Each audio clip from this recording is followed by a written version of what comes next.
All right, welcome back. We have head coach Jim Crowley after his Providence Friars had a 63-61 win in first round action. It was the first time this season the Friars have won when trailing at half. They were previously 0-12 this season. We'll have a coach open with an opening statement, and then you can use the raise hand function to ask questions.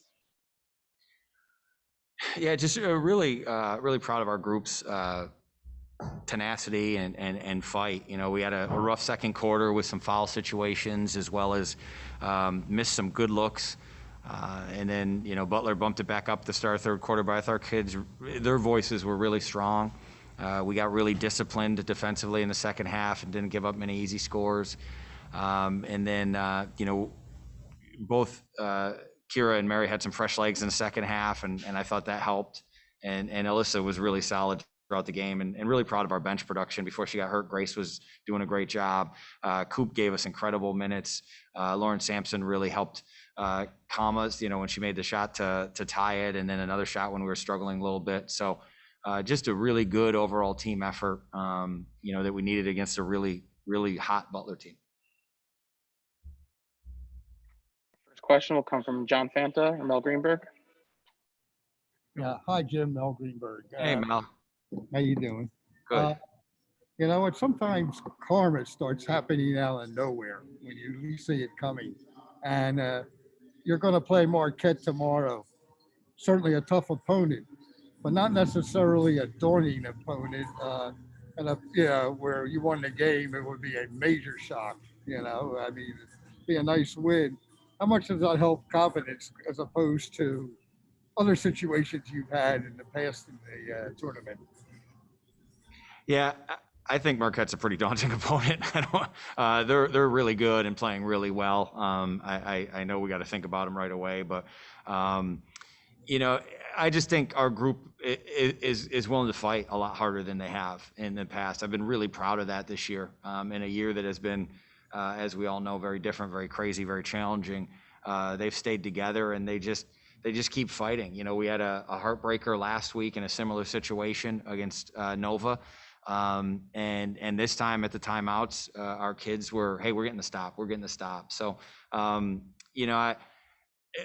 Marquette is extremely good, and they've had their way with us the last couple of years. So I'm curious to see how our kids will respond. We're shorthanded, but none of it matters. We just got to go out and play hard. We'll go next to Ashley Leotis. Hey, Coach. Alyssa looked really good, especially in that first half. I know you wanted to see consistency out of her.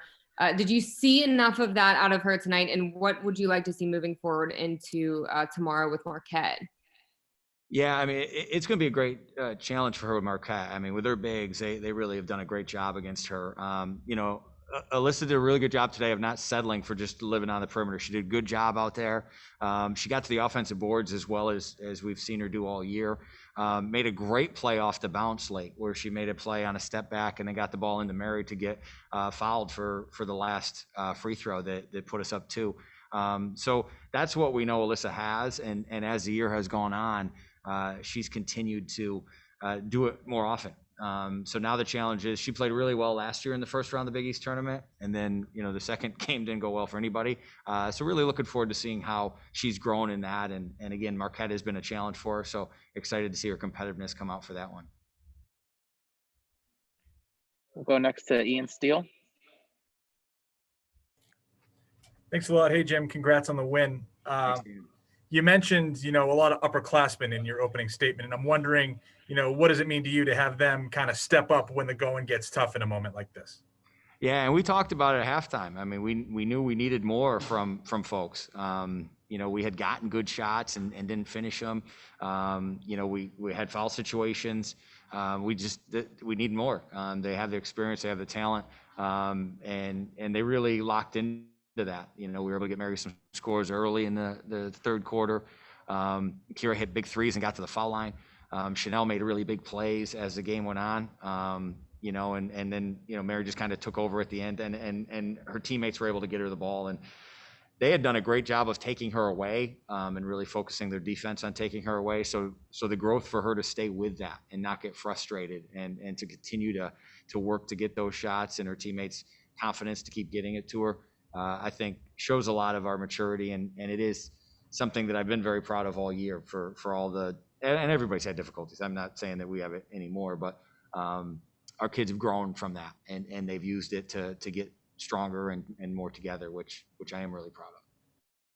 Hey, Jim. Have time for two more. We'll go to Mike DeMars first. Hey, Coach, congrats on the win.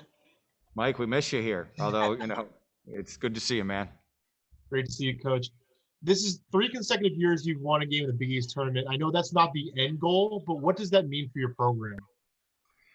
Well, we're taking really small steps, but we're taking them. We're walking like a toddler right now. We got to start walking like an older kid very soon. But we are taking steps, and it shows. It doesn't always show sometimes with a scoreboard, but we're seeing the things. Our kids are seeing the things, and they know that they can lean on that. And they did that today. They leaned on staying with who we were and trusting our defense all the way down to the final possession, which seemed to last forever. But I do think we don't want to just glance over that we are making those steps, even though they may not be as big as some folks would like. Our kids know that they're being made and have a lot of pride in it. I am really sorry for the exceptional glare that I'm noticing off my head from these lights. So I apologize for that right away. It's good that you don't have to see my whole face, but then you suffer through that. So my bad. We'll wrap it up with John Fanta. Coach, you look great. Yeah. That almost sounded authentic there, Fanta. I appreciate it, but This is my best look. This is the best I've looked in years, Coach. Congrats on the win. I'm excited to see you tomorrow. And, you talk about taking those steps. I thought in the last couple minutes of the game, Williams comes down, she turns the ball over. But maybe a couple years ago, one play defines this team. But in this moment today, you got to stop. Then Williams in transition finds Baskerville for a transition bucket. How much is that an example of moving to the next play, maturation, and not letting something define you in the course of the game and finishing? Yeah, and by the way, that was that pass and catch was there's not a lot of folks who could complete that play. So and then to score it. But yeah, it's what we've been saying, and it's kind of like when you can go through being stuck in a hotel room by yourself for 14, 17 days, you can fight back when the ball's not going in the hoop for you. You can fight back when you pass it out of bounds. And our kids are seeing that and realizing that and doing it for one another. And even Mary, tough first half, but and still wasn't really rolling. Went kind of from the first couple minutes of the third quarter to then the end of the game. And that's her maturation and the way they speak to each other. They are holding one another accountable, and we're going to need all of that tomorrow, and even more. But we're certainly going to make sure we appreciate what folks did today and how hard they worked. And just a couple quick notes, and one is going to sound like I'm kissing ass, so I apologize for swearing and saying it, but credit to the referees in this whole scenario. I mean, they've had to deal with a lot of crap for this, and it's not like coaches are taking it easy on them.